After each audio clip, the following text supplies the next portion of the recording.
Welcome to கதை திரட்டு audio books.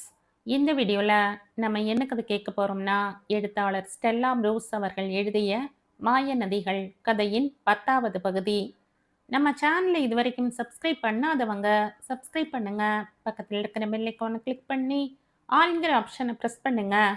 So that நான் போடுற கதைகளை உடனுக்குடனே நீங்கள் கேட்கலாம். வாங்க கதைக்குள்ளே போகலாம்.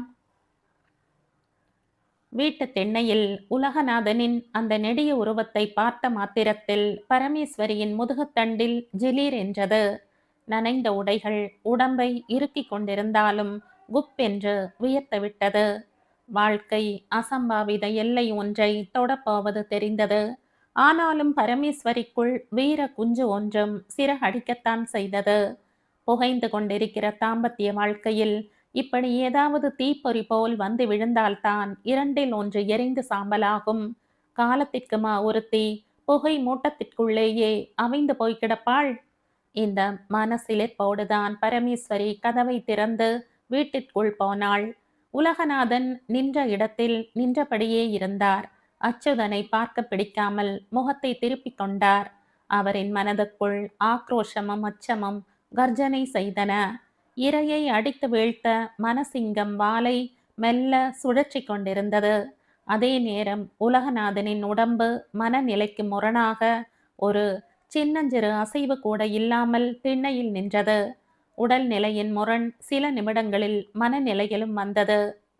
இப்போது உலகநாதன் வீட்டிற்குள் போய் எதிர்நோக்க வேண்டியது அவர் கட்டி காம்பந்து பண்ணி வைத்திருந்த பெண்டாட்டியே இல்லை, அவருடைய கட்டுப்பாட்டை ஊரறிய உடைத்து போட்டிருக்கும் இளம் பெண்ணை. இந்த இடத்தில்தான் சிங்கத்தின் வால் ஆட கொஞ்சம் தயங்கியது அல்லது பயந்தது.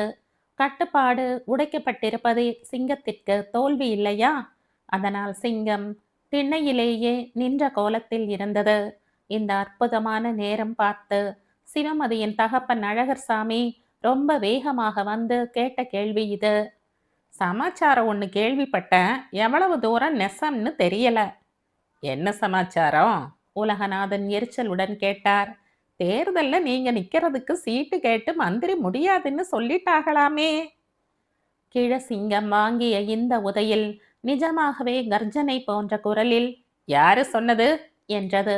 ஏனென்றால் மந்திரியை போய் பார்த்த விபரத்தை யாரிடமும் சொல்லக்கூடாது என்று சிங்கம் மணிவாசகத்திடம் 1000 தடவை சொல்லி மிரட்டி வைத்திருந்தது. மிரட்டி என்ன செய்ய? விஷயம் நடுத்தெருவில் சித தேங்காய் மாதிரி உடைக்கப்படுகிறது. மந்திரியோட பிஏ தான் வந்து நம்ம தொகுதி பூரா சொல்லிட்டு போன மாதிரி தெரியுது. ஏன் சொல்ல மாட்டான்? அடைக்கலராஜே ஒரு புழுக, அவனோட பிஏ அவனை விட அண்ட புழுகும் போல. திருப்பி இந்த பக்கம் அந்த பையன் வந்தா சொல்லி வை அழகர்சாமி, மூஞ்சி முட்டிக்கு பக்கத்துல வந்துரும்னு. உலகநாதன் இப்படி சொல்லி கொண்டிருக்கும் போதே அவருடைய கவனத்தை திருப்புவது போல தெரு போராவும் ஜனங்கள் திரள ஆரம்பித்தார்கள். ஆற்றில் மூழ்கி இறந்து போக இருந்த கோமதியை அச்சுதன் காப்பாற்றி கரை சேர்த்தான் என்ற செய்தி பரவித்தான். கூட்டம் உணர்வு வேகத்துடன் திரண்டு வந்து கொண்டிருக்கிறது என்ற செய்தி உலகநாதனின் காதில் விழுந்தது. சிங்கத்திற்கும் கூட பட்ட காலிலேதான் படுமோ என்னவோ. சிங்கம் பார்த்து கொண்டே இருந்தது. அச்சுதனை பாராட்டவும் வணங்கவும் ஏழை தச்சு தொழிலாளி ராமையாவின் தலைமையில் கூட்டம் முண்டியடித்து கொண்டிருந்தது. தச்சு வேலையில் கிடைக்கும் சொற்ப வருமானத்தில் 4 மகள்களோடும் ஒரே ஒரு மகனோடும் கால் வயிற்றுக்கு கஞ்சிக்கு கூட வசதி கிடையாத வறுமையில் இருக்கும் ராமையாவிற்கு அச்சுதன் அவருடைய மகள் கோமதியை ஆற்று வெள்ளத்தில் இருந்து காப்பாற்றி கரை சேர்த்தது சந்தோஷம்தான். ஆனால் அந்த நிமிஷம் அது கழிவிறக்கமாகிவிட ராமையா மனம் உடைந்து போய் புலம்பினார். ஏன் ஜாமி இந்த பொட்டை கழுதியை காப்பாத்தினீங்க? ஆத்துல அது தண்ணியோட தண்ணிய போகட்டும்னு விட்டு இருக்கலாம். என்ன பண்ண போகுது பொழைச்சு கிடந்து? வயிற்றுக்கு சோறு போட முடியாத நான் என்னைக்கு அதுக்கு கல்யாணம் எல்லாம் செஞ்சு பார்ப்பேன்? எப்ப என் புள்ள புருஷன் கூட போறத பார்ப்பேன்? சொல்லுங்க சாமி, ஏன் இந்த பிள்ளைய போட்டு காப்பாத்தினீங்க? ராமையாவின் இந்த அழுகையை பார்த்து உலகநாதனை தவிர மற்ற எல்லோருமே கலங்கி போனார்கள். உலகநாதனுக்கு மட்டும்தான் இதெல்லாம் அச்சுதன் எழுதி தயாரித்த நாடகமாக தெரிந்தது. மூஞ்சியை திருப்பிக் கொண்டு வீட்டிற்குள் போக நினைத்தபோது உள்ளிருந்த உடை மாற்றிய தோற்றத்தில் பரமேஸ்வரி உலகநாதனின் எதிரில் வந்து நின்றாள். இருவரின் பார்வையும் ஒரு சூனியத்தில் சந்தித்து கொண்டன. உலகநாதனுக்குள் ஒரு விலங்கு உடலை சிலிர்த்து கொண்டது. மதிய சாப்பாட்டுக்கு என்ன சமைக்கட்டும்? பரமேஸ்வரி பயப்படாமல் உலகநாதனின் கண்களை பார்த்து கொண்டே கேட்டாள். சட்டென உலகநாதனின் மனவேகம் அச்சுதனிடமிருந்து பெயர்ந்து பரமேஸ்வரியின் மேல் குவிந்தது. உள்ளப்போ சொல்ற வந்து என்றார். வீட்டிற்குள் திரும்பி சென்ற பரமேஸ்வரியை பின்தொடர்ந்து உள்ளே போனவர் அடுத்த வினாடியே கதவை சாத்தி தாளிட்டார். மனசோடு உடம்பும் சூடாகிக் கொண்டது. நில்லுடா என்றார். என்ன சமைக்கணும்னா கேட்க நீ? செத்த மோதி, நான் சொல்லி இருக்கிறத மீறி கண்ட பயலும் பார்க்குற மாதிரி ஆத்துல புரண்டுகிட்டு வந்துட்டு என் மானம் மரியாதை எல்லாத்தையும் காத்துல விட்டு எறிஞ்சிட்டு எவ்வளவு தைரியம் இருந்தா என்ன வந்து கேட்ப நீ என்ன சமைக்கட்டும்னு என்ற கொந்தளிப்புடன் கேட்டுக்கொண்டே உலகநாதன் எட்டி பரமேஸ்வரியின் பின்புற தலைமுடியை கொத்தாக பிடித்தார். எத்தனை நாள் கள்ள வழக்கம்லா? புருஷன் ஊரெல்ல தாண்டிட்டானதும் ஆத்துல கூத்தடிக்க கிளம்பியாச்சோ? குளிச்சதும் இல்லாம ஈரச்சேலையோட காட்டிட்டு வேற வர்ற? எந்த காலத்துலாம் உலகநாதன் பெண்டாட்டி ஆத்துல குளிச்சிருக்கா? எந்த காலத்துல? இன்னைக்கு ஆத்துக்கு போனவ நாளைக்கு எங்க போவியோ? சொல்லுடா சொல்லு. போவியா என் வார்த்தைய மீறி? போவியா என் சொல்ல மீறி? என்று கேட்டு கேட்டு உலகநாதன் உலுக்கிய உலுக்கலில் பரமேஸ்வரி தடுமாறி கீழே விழுந்தாள். வேட்டியை டப்பா கட்டு கட்டி கொண்டார். பரமேஸ்வரியை தூக்கி நிறுத்தி மாற்றி மாற்றி அவளுடைய கன்னங்களில் அறைந்தார். அவளின் தலையை பிடித்து சுவரில் முட்ட வைத்தார். அப்படியும் மனவேகம் தணியவில்லை. அழகு ராணின்னு திமிர்லா உனக்கு? அந்த திமிர்தான் போக சொல்லியிருக்கு. நீ போன நேரம் பார்த்து எப்படியெல்லாம் அவனும் வந்தான்? வர சொன்னியா? சொல்லு நெசத்த, இல்ல பேதியில தான் போவ. இந்த இடத்தில் பரமேஸ்வரி உலகநாதனின் பிடியில் இருந்து திமிரி விட்டாள். அடிக்காதீங்க என்ன? அடி நாடெல்லாம் பட முடியாது என்னால. யாரும் யாரையும் வர சொல்லல. சந்தேகம் இருந்தா கோமதி கிட்ட போய் கேட்டு தெரிஞ்சுக்கோங்க. பெண்டாட்டி என்கிறதுக்காக அடி உதைங்கிறது புது வழக்கமெல்லாம் வேண்டாம். என் பெண்டாட்டிய மட்டும்தான் இருக்கணும், இல்லைன்னா அடி உததான். பெண்டாட்டி என்கிறதுக்காக அடிமையா இருக்க முடியாது என்னால. நான் இல்லாத நேரம் ஆத்துக்கு போவேன் நான் சொல்றேன். ஏன் உங்க முதல் பொண்டாட்டி ஆத்துல போய் குளிச்சதே இல்லையோ? வன்முறையின் வேகத்தில் இருந்த உலகநாதனால் உடனே இந்த கேள்விக்கு பதில் சொல்ல முடியவில்லை. எதிர்பாராத கேள்வியை சந்தித்துவிட்ட மலைப்பு அவரின் மேட்டு விழிகளில் புடைத்து தெரிந்தது. ஏதோ ஒரு பதில் உணர்வுகளில் ஓடியதே தவிர வார்த்தைகளில் வெளிப்படவில்லை. பதில் சொல்லுங்க. உங்க முதல் பெண்டாட்டி ஆத்துல குளிச்சிருக்காங்களா இல்லையா? பரமேஸ்வரி திருப்பியும் கேட்டாள். உனக்கு பதில் சொல்ற நிலையில இல்ல நான். உலகநாதன் சின்ன பயத்துடன் சொன்னார். தன் நிலைமை இதான். எங்கே உங்க முதல் சம்சாரம் குளிக்கலாம் ஆத்துல, ஆனா நான் குளிச்சிடக்கூடாது. அவங்கள கூட்டிக்கிட்டு வருஷா வருஷம் குற்றாலம் போவீங்க, டெல்லி போவீங்க, பம்பாய் போவீங்க. என்ன மட்டும் வீட்டு வாசல் படி தாண்ட விட மாட்டீங்க. அப்படி என்ன அவங்களுக்கு ஒரு நியாயம், எனக்கு ஒரு நியாயம்? வேளா வேலைக்கு உங்களுக்கு சோறு வடிச்சு போட்டுக்கிட்டு 4 சுவத்துக்குள்ளேயே வேலைக்காரியாட்ட கிடக்கணும். இல்லைன்னா மாட்டை அடிக்கிற மாதிரி போட்டு அடிப்பீங்க. நல்லா அடிங்க ஐயா. அடிச்சு கொண்டு போட்டாச்சுன்னா தட்டு கெட்டு போக வீட்டுல எவளும் இருக்க மாட்டா. நீங்களும் நிம்மதியா இருக்கலாம். கடைசியா என் கேள்வி இதான். எந்த விஷயத்திலையும் என்னை உங்க முதல் சம்சாரத்தை நடத்தின மாதிரி நடத்த மாட்டீங்க. என் சமையல் மாத்திரம் அந்த முதல் சம்சாரத்தோட சமையலாட்டம் தேவாமிர்தமா இருக்கணும். பூமி தாங்காது இந்த அநியாயத்தை என்ற ஒரு கத்து கத்திவிட்டு பரமேஸ்வரி விடுவிடுவென்று சமையல் அறைக்குள் போய்விட்டாள். நிஜமாக அவளுக்கு அப்பாடா என்று இருந்தது. ஏதோ ஒரு முடிவிற்கான ஆரம்பம் தொடங்கியாகிவிட்டது. இதை கொஞ்சமும் எதிர்பார்க்காத உலகநாதன் எதற்குள்ளோ மூழ்கி போனவராக நின்றார். அவரையும் மீறி ஒரு குழப்பம் நடந்திருப்பது சிறிது புரிந்தது. அப்போது பார்த்து காதுகளுக்குள் ஒலித்த மணியோசை வேறு அவரை மிரள வைத்தது. தோற்று போன பிரம்மையும் மனசை அச்சுறுத்தியது. பரமேஸ்வரியை அவர் குற்றவாளி கூண்டில் நிறுத்த பார்த்தார். பதிலுக்கு அவள் உலகநாதனை குற்றவாளி கூண்டில் நிறுத்திவிட்டாள். குற்றவாளி கூண்டில் நிறுத்தப்பட்டதே தண்டனையாக தெரிந்தது ஒரு பக்கம். உலகநாதனை கோபமூட்டியது. குழப்பம், பயம், கோபம் என்ற உணர்வு கலவையில் நூதனமான அமைதியில் உலகநாதன் அமிழ்ந்து போயிருந்தார். அவருடைய மனம் காந்திமதியை நினைத்து பார்த்தது. காந்திமதி இல்லாத தனிமையை மீண்டும் கோபத்துடன் எண்ணி பார்த்தார்.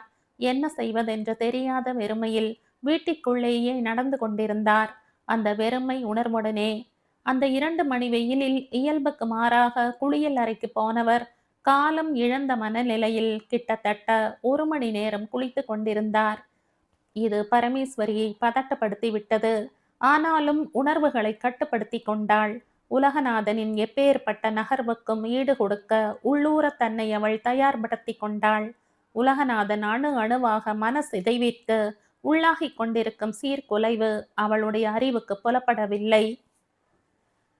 அதனால் உலகநாதன் இயல்புக்கு மாறாக மதிய வெயிலில் 1 மணி நேரம் குளித்து கொண்டிருந்ததன் மனப்பின்னணி தெரியாமல் போனது போலவே அன்று சாயந்தரம் அதே உலகநாதன் அவரின் இயல்புக்கு எல்லா விதத்திலும் மாறாக ஏழை ராமையாவின் கூரை வீட்டு தரையில் உட்கார்ந்து கொண்டு அச்சுதனால் காப்பாற்றப்பட்ட கோமதியுடன் ரொம்ப இதமாக பேசிக் கொண்டிருந்ததன் உள்மன பிளவையும் பரமேஸ்வரிக்கு தெரியாதுதான்.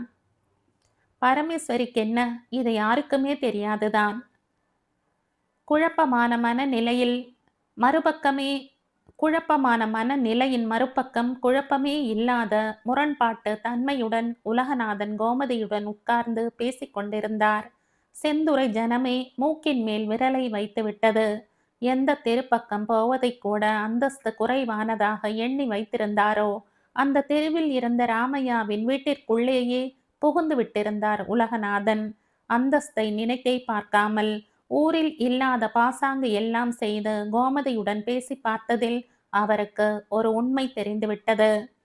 பரமேஸ்வரியை ஆற்றுக்கு குளிக்க கூப்பிட்டது கோமதிதான். மற்றபடி பரமேஸ்வரி ஆற்றில் குளிப்பது தெரிந்து அச்சுதன் ஆற்று பக்கம் போகவில்லை. அவன் ஆற்றில் குளிப்பது தெரிந்து பரமேஸ்வரியும் ஆற்றுக்கு போகவில்லை. ஆனால் இந்த உண்மை உலகநாதனுக்கு பிடிக்கவில்லை.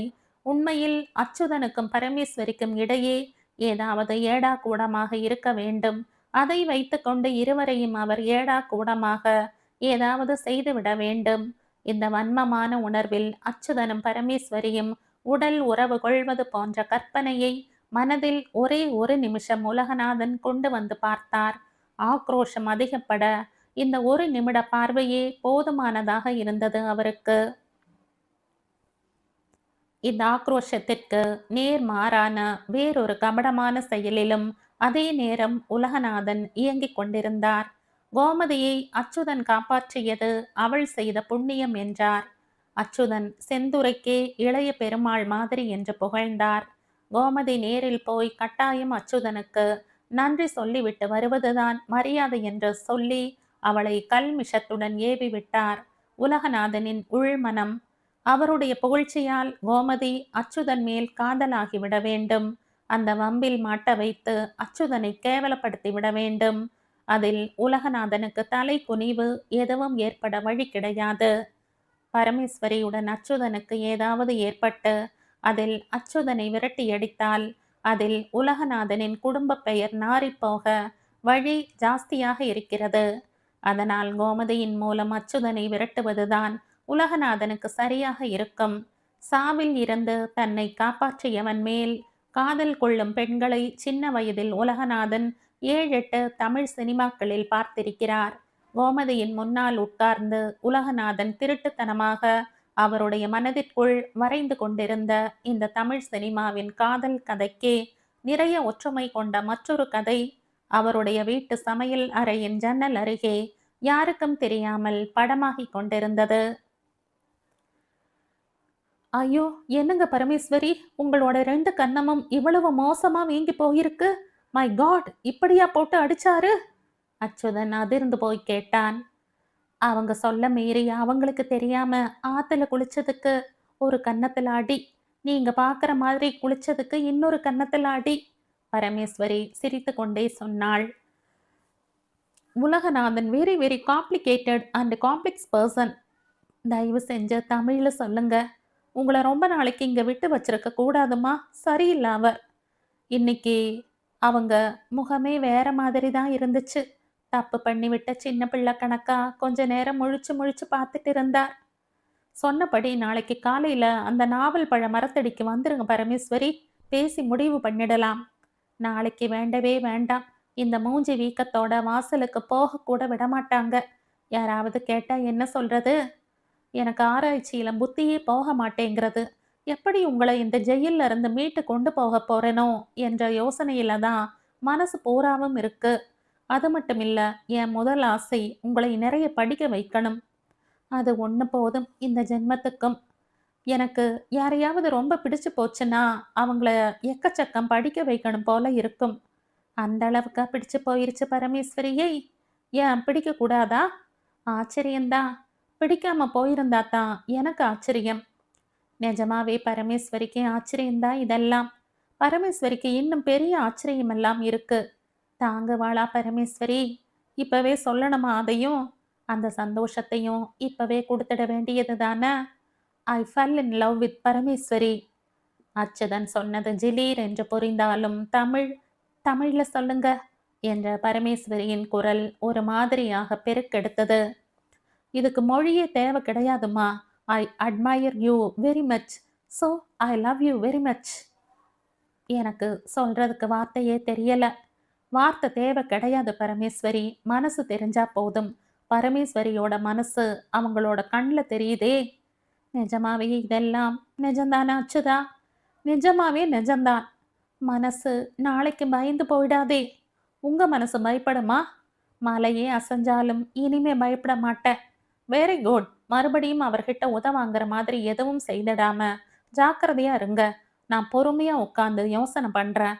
என்னைக்கு முடியறதோ அன்னைக்கு நாவற்பழ மரத்தடியில மீட் பண்ணுவோம். கொஞ்ச நேரத்துல நான் கிளம்பி திருநெல்வேலி போறேன்.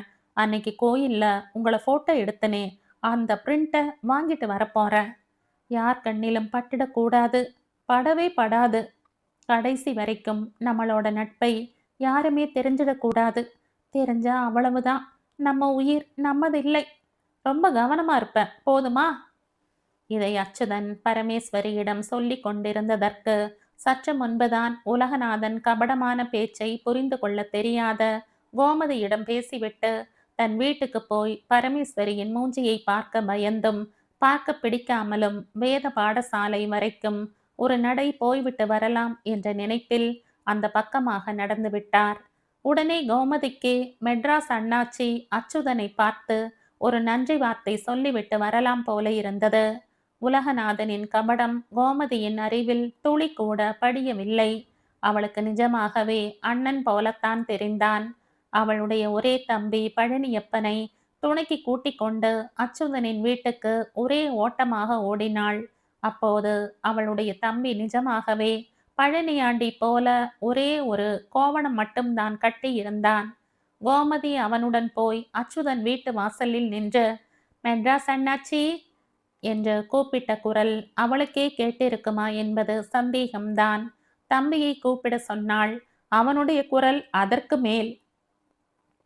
அதனால் கோமதி தைரியத்தை வரவழைத்து கொண்டு மோட்டார் சைக்கிளின் ஹாரனை ஒரு அழுத்து அழுத்தினாள். ஜன்னல் வழியாக பரமேஸ்வரியுடன் பேசிக் கொண்டிருந்த அச்சுதன் உடனே வேகமாக வாசலுக்கு வந்தான். கோமதி கோவணம் கட்டிய பையனுடன் மோட்டார் சைக்கிளின் பக்கத்தில் நின்று கொண்டிருந்தாள்.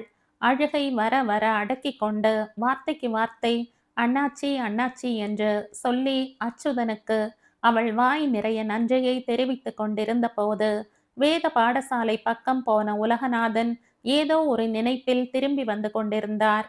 அவருடைய முரம் போன்ற காதுகளில் கோமதியின் ஒவ்வொரு வார்த்தையும் விழுந்து கொண்டிருந்தது. அவர் போட பார்த்த கள்ளக்கணக்குக்கும் நடந்து கொண்டிருக்கிற நிஜ கணக்குக்கும் 8 ஏணி வைத்தால் கூட எட்டாது. உலகநாதனின் மனம் மீண்டும் வேகமாகிவிட்டது. வேண்டுமென்றே துண்டை உதறி தோளில் போட்டுக்கொண்டு அவருடைய வீட்டு திண்ணையில் ஏறி உட்கார்ந்தார். வீட்டுக்குள் போக ஒருவித பயமாக இருந்தது அவருக்கு. அச்சுதன், ஏண்டா பையா இப்படி கோவணத்தோட வந்திருக்க என்று கோமதியின் தம்பியை கேட்டு கொண்டிருந்தது உலகநாதனின் காதுகளில் துல்லியமாக விழுந்தது. அச்சுதன் கேட்ட கேள்வி சாதாரண கேள்விதான். அதற்கு கோமதி சொன்ன பதில் அச்சுதனுக்கு சாதாரணமானதில்லை. கோமதியின் தம்பிக்கு இருப்பது ஒரே ஒரு சட்டையும் ஒரே ஒரு கால் சட்டையும் தான். இரண்டையும் துவைத்து போட்டிருக்கிறார்கள். அவை இன்னும் ஈரமாக இருப்பதால் கோவணத்தில் வந்துவிட்டான் தம்பி.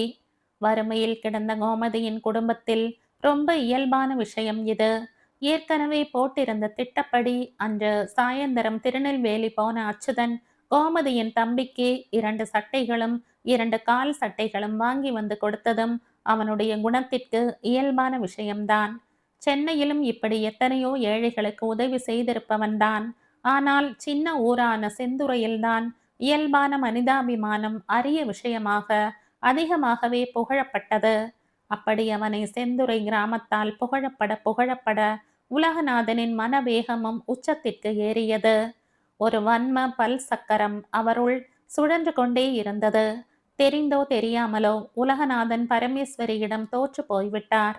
அந்த தோல்வியை எப்படியாவது அச்சுதனிடம் ஈடுகட்டி விட வேண்டும் என்று உலகநாதன் மனதால் துடிக்கவே செய்தார். அவனுடைய புகழ் மேலும் மேலும் ஜாஸ்தியாகிக் கொண்டு போவதை அவரால் ஒன்றும் செய்ய முடியாதென்று தோன்றியது. அச்சுதனை என்ன செய்யலாம் என்று விடாமல் யோசித்தார். என்ன செய்து அவனை உடனே ஊரை விட்டு ஓட செய்யலாம் என்று நினைத்து பார்த்தார். கூலிக்கு கொலை செய்யும் குண்டர்களில் யாரையாவது ஏற்பாடு செய்து அச்சுதனை படுகாயப்படுத்தினால் கூட போதும்.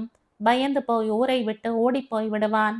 ஆனால் காயப்படுத்திய குண்டர்களில் எவனாவது ஒருத்தன் போலீஸில் மாட்டினால் கூட போதும். ஏவி விட்டவர் உலகநாதன்தான் என்ற உண்மை வெளிவந்துவிடும். அது முதலுக்கே மோசம். அப்புறம் அவருக்கு ஜாமீன் தர கூலி தந்தால் கூட ஆள் கிடைக்காது. உலகநாதன் வேறு அரை நிஜார் போட்டுக்கொண்டு எண்ணிய கம்பியையே எண்ணிக்கொண்டிருக்கணும். கம்பி எண்ணிக்கொண்டு உலகநாதனால் ஒரு நாள் கூட இருக்க முடியாது. அதனால் கூலிப்படை விஷயம் வேலைக்கு ஆகாது. தனி ஆளாக தான் மட்டும் நின்று எப்படி அச்சுதனை ஊரை விட்டு பயந்து ஓட வைக்கலாம் என்ற உலகநாதன் மண்டையை போட்டு குடைந்த குடைச்சலில் அவருடைய உச்சந்தலை கொதித்தது. மனம் எப்படியோ தடுமாறியது. மனமும் உடம்பும் வேறு வேறாகி விட்டாற்போல் ஊசலாடியதில் ஒருவித அச்சமும் உலகநாதனின் மேட்டு விழிகளில் புடைத்து கொண்டது. அப்போது தெருவில் போய்க் கொண்டிருந்த ஒருவன் பீடி பற்ற வைத்து கொண்ட காட்சி உலகநாதனின் மனப்புகை மூட்டத்தில் ஒரு தீ பொறியாக தெரிந்தது. வாசலில் நின்ற அச்சுதனின் மோட்டார் சைக்கிளின் மேல் அவருடைய மொத்த மன வேகமும் பாய்ந்து குவிந்தது. அச்சுதனின் இந்த வண்டிக்கு முதலில் ஒரு மரண அடி கொடுத்தால் என்ன? இதற்கு கொடுக்கிற அடியிலேயே கதி கலங்கி ஓட்டம் பிடிக்க வேண்டும் அச்சுதன். உலகநாதனின் அழிவு வெறிக்கு வழி கிடைத்து விட்டது. ஊரே உறங்கிக் கொண்டிருக்கும் ஒரு நடுச்சாமத்தில் பரமேஸ்வரிக்கு கூட தெரியாமல் சப்தமே இல்லாமல் எழுந்து போய் அச்சுதனின் மோட்டார் சைக்கிளுக்கு தீ வைத்து விட்டால் என்ன? உலகநாதனின் மனம் வன்முறையில் புடைத்து விண் விண் என்று தெரித்தது.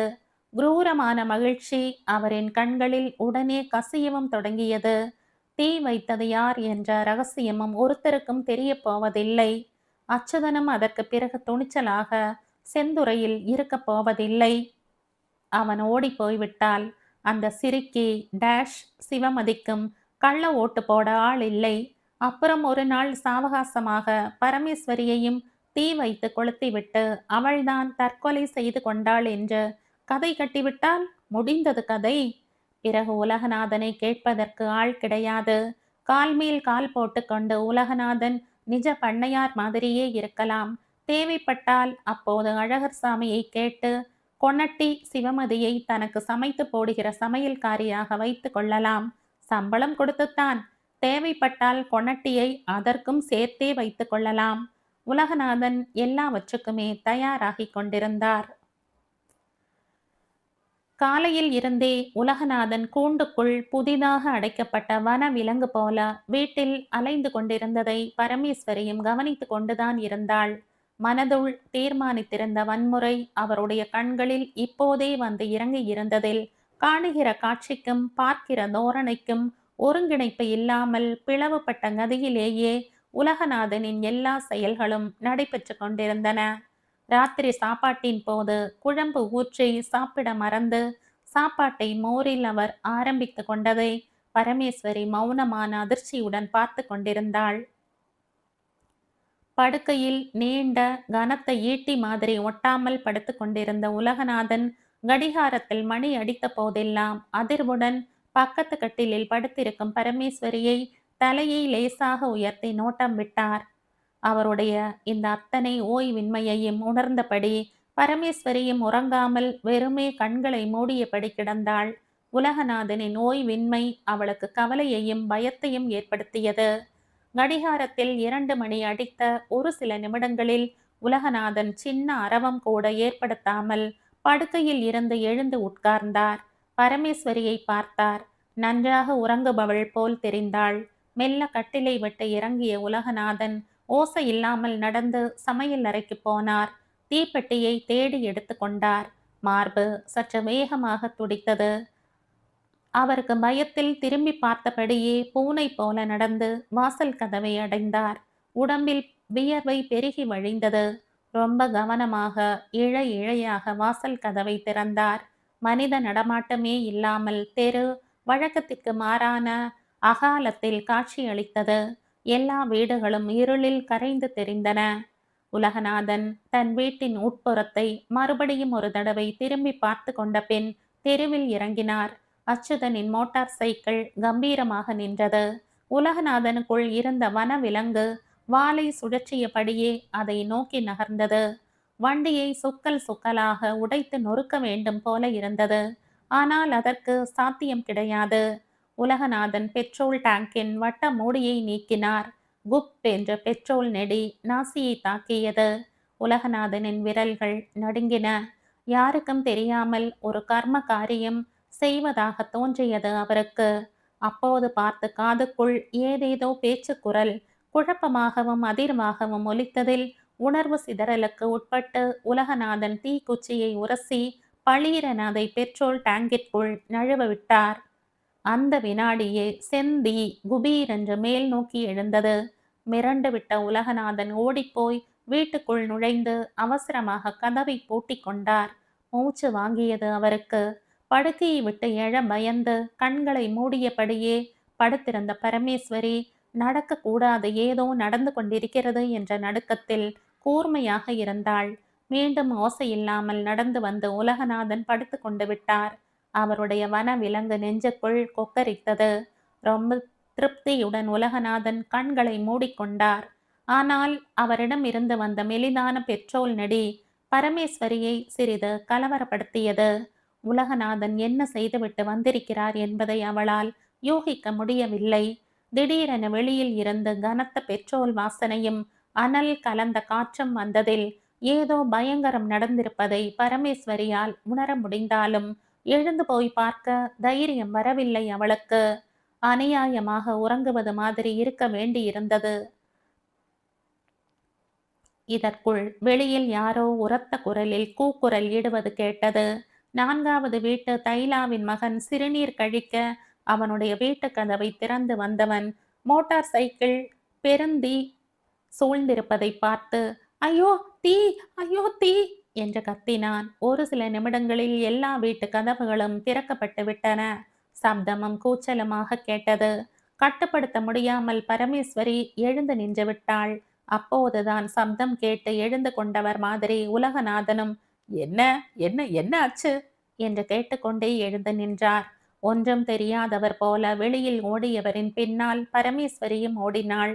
எரிந்து கொண்டிருந்த மோட்டார் சைக்கிளை சுற்றி பெரிய கூட்டமே திரண்டு விட்டிருந்தது. நெருப்பின் சிவந்த வெளிச்சம் எல்லோரின் முகங்களிலும் கோரமாக பிரதிபலித்து கொண்டிருந்தது. அச்சுதன் விக்கித்து போய் நின்றான். உண்மையை புரிந்து கொண்டு விட்டதாலேயே பரமேஸ்வரி உறைந்து போயிருந்தாள். இவ்வளவு கொடிய குற்றத்தை உலகநாதனிடம் எதிர்பார்த்திராததால் அவளுடைய மனம் அதிர்ந்து வெலவெலத்து போயிருந்தது. கண்ணால் பார்க்கவில்லையே தவிர இந்த பயங்கர செயலை செய்திருப்பவர் உலகநாதன்தான் என்பதில் பரமேஸ்வரிக்கு சந்தேகமே இல்லை. ஆனாலும் இந்த விஷயத்தில் இந்த நிமிஷத்தில் என்ன செய்ய வேண்டும் என்றும் தெரியவில்லை அவளுக்கு. உலகநாதன் தான் தீ வைத்தார் என்று ஒரு நிமிஷத்தில் சொல்லிவிடலாம். ஆனால் கண்ணால் பார்க்காத ஒரே காரணத்தால் அதை நிரூபிக்க முடியாது அவளால். சாட்சி இல்லாத நிலையில் உலகநாதன் தப்பித்தும் விடுவார். அதுவும் இல்லாமல் பரமேஸ்வரி பழிவாங்க வேண்டியது தீ வைத்த உலகநாதன் என்ற பயங்கரவாதியை இல்லை, உலகநாதன் என்ற வயோதிக கணவனைத்தான் பழி வாங்கியாக வேண்டும் அவள். அவளுக்கும் அச்சுதனுக்கும் இடையே பனி பந்து போல மலர்ந்திருக்கும் காதல் தக்க தருணத்தில் ஊர் அறிய வெளிப்படுத்துவதுதான் உலகநாதனுக்கான பொருத்தமான தண்டனையாக விளங்கும். அதனால் பரமேஸ்வரி எல்லா உணர்ச்சிகளையும் இறுக்கிக் கொண்டு மௌனமாக நின்றாள். சுற்றி நின்ற எல்லோரும் தீ வைத்தது யார் என்று தெரியவில்லையே என்று அங்கலாய்த்து கொண்டும் தீ வைத்தவனை வசை மாறி பொழிந்து கொண்டும் இருந்தார்கள். திட்டுக்கள் உலகநாதனுக்கு ஒரு வெற்றி குதூகலத்தை மனதுள் ஏற்படுத்தினாலும் கலைந்து கிடந்த நீண்ட கூந்தலை அள்ளி முடிந்தபடி சிவமதி சரமாரியாக திருநெல்வேலி மாவட்ட கெட்ட வார்த்தைகளை அள்ளி அள்ளி வீசியதில் படுகாயப்பட்டு விட்டார். அவருக்குள் இருக்கும் மனவிலங்கு சிவமதியையும் தீயிட்டு கொளுத்த வாளை சுழற்றியது. நிஜத்தை தெரிந்து வைத்து கொண்டுதான் இப்படி கெட்ட வார்த்தைகளை இதுதான் சாக்கென்று நினைத்து அள்ளி கொட்டுகிறாளோ என்ற சந்தேகம் கூட உலகநாதனுக்கு வந்தது. ஆனால் அடுத்த 7-8 நிமிடங்களில் அவருக்கு புரிந்துவிட்டது.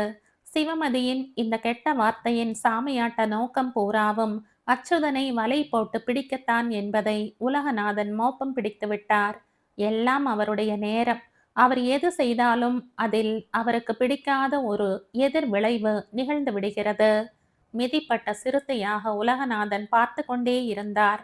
தீயை அணைக்கிற பணியில் விழுந்து விழுந்து ஈடுபட்டதில் சிவமதிக்கு சில தீ காயங்கள் கூட ஏற்பட்டன.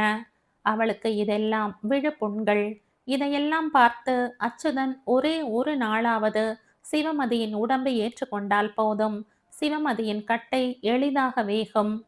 எல்லோருமாக சேர்ந்து நெருப்பை அணைத்து விட்டாலும் மோட்டார் சைக்கிள் 3/4 வாசிக்கு மேல் எரிந்து நாசமாகிவிட்டது. மறுநாளே அவசரமாக ஊர் பஞ்சாயத்து கூட்டம் செந்துறையில் கூட்டப்பட்டு விட்டது. இப்படி ஒரு குற்றம் அந்த ஊர் எல்லைக்குள் இதுவரை நடந்தது கிடையாது. அதனாலே ஊரே மிகவும் பதட்டமடைந்திருந்தது. குற்றவாளி யார் என்பதை யாராலும் யூகிக்கவே முடியவில்லை. அதனால் ஆள் ஆளுக்கு குற்றவாளிக்கு சாபம் கொடுத்து தள்ளி கொண்டிருந்தார்கள். உலகநாதன் எந்த உணர்ச்சியையும் காட்டிக்கொள்ளாமல் மௌனமாகவே ஊர் கூட்டத்தில் உட்கார்ந்திருந்தார். ஏதோ ஒரு வெறியில் தீ வைத்து விட்டாரே தவிர கண்டுபிடித்து விடுவார்களோ, மாட்டிக்கொண்டு விடுவோமோ என்ற மனசுக்குள் பயந்து நடுங்கிக் கொண்டிருந்தார். அடிக்கடி திரும்பி திரும்பி பார்த்தார். தள்ளி உட்கார்ந்திருந்த அச்சுதனையும் அடிக்கடி கள்ளப்பார்வை பார்த்தார். அச்சுதனுக்கு உலகநாதன் மேல் சந்தேகம் வரத்தான் செய்தது. ஆனாலும் சந்தேகத்தை அவனே நிராகரித்து விட்டான். உலகநாதன் ஒரு மன முதிர்ச்சியற்ற மிக கடினமான ஆண் ஆதிக்க கிழவராகத்தான் தெரிந்தாரே தவிர தீ வைக்கிற அளவிற்கு பயங்கர மனிதராக தெரியவில்லை. அதே நேரம் தீ வைக்கிற அளவிற்கு அவன் மேல் பகைமை காட்ட கிராமத்தில் வேறு யார் இருக்கவும் சாத்தியம் இருப்பதாகவும் தெரியவில்லை. பகைமை காட்ட காரணமும் இல்லை. பிறகு எந்த முடிவிற்கும் வர முடியாமல் ஊர் பஞ்சாயத்து கூட்டம் ஒத்தி வைக்கப்பட்ட போது அச்சுதன் சுருக்கமாக அவனுடைய தீர்மானத்தை சொல்லிவிட்டான். இந்த ஆபத்தான சூழ்நிலையில் தொடர்ந்து செந்துறையில் தங்கியிருப்பதை பற்றி யோசிக்க வேண்டிய கட்டாயத்தில் இருப்பதாக அவன் கூறியதை ஊர் ஜனம் ஏற்றுக்கொள்ள ஒட்டுமொத்தமாக மறுத்துவிட்டது. அச்சுதனுக்கு நடந்துவிட்ட அநியாயத்திற்கு ஜனம் அவனிடம் மன்னிப்பும் கேட்டது. குற்றவாளியை எப்படியும் கண்டுபிடித்தே தீருவோம் என்று உறுதி சொன்னது. ஆராய்ச்சி முடிகின்ற வரை கிராமத்தில் இருந்துவிட்டு சந்தோஷமான மன நிறைவுடன் தான் கிளம்பி செல்ல வேண்டும் என்றும் ஊர் ஜனம் ஒட்டு மொத்தமாக அச்சுதனுக்கு வேண்டுகோள் விடுத்தது.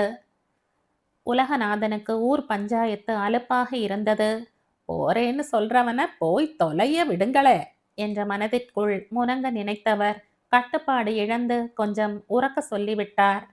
அண்ணாச்சி என்னவோ சொல்றியளே என்று 2-3 பேர் கேட்டதும் உலகநாதன் ஏதோ கலைந்தவர் போல முழித்தார்.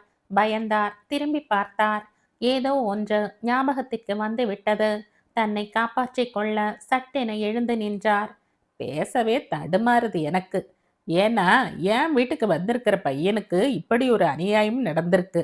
இதுக்கு மேல வேற ஒரு கொடுமை இவனுக்கு நடந்து போயிருச்சுன்னா எனக்கு தான் அசிங்கம். தர்மராசனுக்கு நான் தான் பதில் சொல்லி ஆகணும். அதான் சொல்றேன், போயிடலாம்னு தம்பி மனசுக்கு பட்டதுன்னா போக விட்டுருவோம். ஏதோ தலைக்கு வந்தது தலைப்பாகையோட போயிருச்சுன்னு நினைச்சு நம்மளும் பெருமூச்சு விடலாம். உலகநாதன் இதை திக்கி திணறி சொல்லி முடித்த போது தாங்க முடியாத கோபம் வந்தது சிவமதிக்குத்தான். வரிந்து கட்டி கொண்டு வந்து விட்டாள். பெரிய வீட்டு அண்ணாச்சி சொல்றத ஏத்துக்க முடியாது என்றாள். இதற்கு சிவமதி உலகநாதனின் கன்னத்தில் அறைந்திருக்கலாம். உலகநாதனின் வாள் மனதில் ஆடியது. அவருடைய வார்த்தைக்கு எதிர் வார்த்தை அவர் பார்க்க பிறந்த சிறுக்கியிடம் இருந்தே வருகிறது. நீ வச்ச சிரிக்கி மவனை யாருன்னு கண்டுபிடிக்காம தீ வச்ச சிரிக்கி மவனை யாருன்னு கண்டுபிடிக்காம மெட்ராஸ்காரங்களை கிராமத்தை விட்டு போக விடவே கூடாது. அவங்களுக்கு செய்யற பாவம் அது. நாம தான் அவங்களுக்கு பாதுகாப்பு தரணும், பத்திரமாகவும் பார்த்துக்கணும். உலகநாதன் சிவமதியை ஒரு நாயை பார்ப்பது போல பார்த்தார். அவரின் வன்முறை பசி அடுத்த இரையை கேட்டது. உலகநாதன் எதிர்ப்பே இல்லாமல் வாழ்ந்தவர். இப்போது எதிர்ப்படும் எல்லாமே அவருள் எதிர்ப்புணர்வை கிளறிவிட்டன. எதிர்ப்பை நோக்கி மிகுதியாக உணர்வு வேகப்பட்டவரின் உடம்பு எங்கேயோ கட்டுப்பாட்டை தவறவிட உலகநாதனின் உடல் யாருமே எதிர்பாராமல் தடுமாறி தரையில் சாய்ந்தது. உடனே கூட்டம் கலகலத்து விட்டது. 3 பேர் சேர்ந்து உலகநாதனை அலாக்காக தூக்கி கொண்டு அவருடைய வீட்டிற்கு ஓடினார்கள். அன்றைய நாள் முறைப்படி டாக்டர் செந்துரை வந்திருந்ததால் நல்ல வேளையாகிவிட்டது. டாக்டர் உடனே உலகநாதனின் வீட்டுக்கு விரைந்தார். அவசரமாக ஒரு ஊசியை போட்டார். 15 நிமிடம் கழித்து உலகநாதன் கண் விழித்தார். இரத்த கொதிப்பு அவருக்கு 200ஐ தாண்டி இருந்தது. டாக்டர் வழக்கமான மாத்திரைகளை தராமல் அதிக வீரியமுள்ள புதிய மாத்திரைகளை கொடுத்தார். தூக்கத்திற்கும் அதிக வீரியமுள்ள மாத்திரைகள் தந்தார். மனப்பதட்டத்தை தணிக்கவும் சில மருந்துகள் தந்தார். நாளை மறுநாள் வந்து பார்ப்பதாக கூறிவிட்டு டாக்டர் கிளம்பிய போது பரமேஸ்வரி வாசல் வரை அவரை பின்தொடர்ந்தாள். டாக்டர் அவளை கேட்டார். டெய்லி இரத்த கொதிப்புக்கான மாத்திரைகளை ஐயா சாப்பிட்றாருல்ல? எனக்கு தெரிஞ்சு எந்த மாத்திரையும் அவங்க சாப்பிட்ற மாதிரி தெரியலையே, பரமேஸ்வரி சொன்னாள். டெய்லி அவர் பிரஷர் மாத்திரை சாப்பிட்டே ஆகணுமே. எப்ப இருந்து அவங்கள டெய்லி மாத்திரை சாப்பிட சொல்லியிருக்கீங்க? ஏமா தெரியாதா உனக்கு? தெரியாதுங்க டாக்டர். டாக்டர் சிறிது குழம்பினார். 4-5 வருஷமாவே ஐயாவுக்கு ரத்த கொதிப்பு இருக்குமா. அப்ப இருந்தே நான் எழுதி கொடுத்த மாத்திரைகளை சாப்பிட்டு வரார். எந்த காரணத்தை கொண்டு மாத்திரை சாப்பிட்றத நிறுத்திடக்கூடாது. நிறுத்தினா ஆபத்து, கவனிச்சுக்கங்க. எல்லோரும் கலைந்து போனார்கள். உலகநாதனுக்கு தலையை கூட உயர்த்த முடியாமல் இருந்ததால் பேசாமல் படுத்து கிடந்தார். பரமேஸ்வரிக்கு உலகநாதனை பார்க்கவே அருவருப்பாக இருந்தது. பயங்கரவாதியாகவே திரிந்துவிட்ட அவரின் அருகில் நடமாடக்கூட பயமாக இருந்தது அவளுக்கு. மனதால் அச்சுதனுடன் ஏற்பட்டிருக்கும் இணைப்பு நிரந்தர உறவு பிணைப்பாக எப்போது எப்படி வாழ்வில் அமையும் என்று பரமேஸ்வரியின் மனம் கலங்கியது. உலகநாதனுடன் இந்த வீட்டுக்குள் இருக்கும் ஒவ்வொரு நாளும் ஒவ்வொரு யுகமாக இருக்கும் அவலத்தை நினைத்து கண்கள் கண்ணீரை உகுத்தன. பரமேஸ்வரியை பொறுத்தவரையில் அற்றது அற்றதாகிவிட வேண்டும். எல்லாமே அற்று போய்விட்ட வயோதிகன் ஒருத்தனுக்கு சமைத்து போட்டு கொண்டு அவனுடைய தீய குற்றத்தை நெஞ்சில் போட்டு சுமந்து கொண்டு, எம்மா இதுக்கு மேல என்னால முடியாதுமா, அச்சுதா என்னை சீக்கிரமா கரை சேர்த்துடு, இல்லைனா என்னை காப்பாத்தவே முடியாம போவிடுமியா, என்னை கூட்டிட்டு போயிடு உடனே, இல்லை நானே இல்லாம போயிடுவேன். வீட்டை விட்டு வெளியேறக்கூடாது என்று டாக்டர் சொல்லி இருந்தது உலகநாதனுக்கு ரொம்ப வசதியாக இருந்தது. பேசாமல் படுத்தே கிடந்தார். யாரை பார்க்கவும் பயமாக இருந்தது. அவருக்கு மனம் இயங்கிய வேகத்திற்கு தனிமையே ஏற்றதாக இருந்தது. ஆனால் யாராவது வந்து வந்து உடல் நலம் விசாரித்ததில் உலகநாதனின் தனிமை தொந்தரவுக்கு உள்ளாகி கொண்டிருந்தது.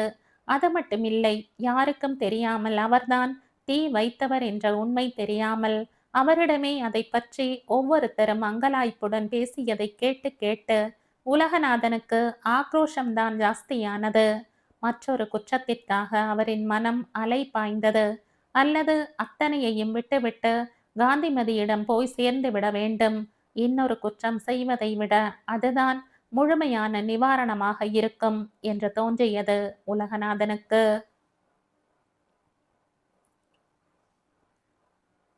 இந்த கதையின் தொடர்ச்சியை அடுத்த பதிவில் கேட்கலாம். நன்றி.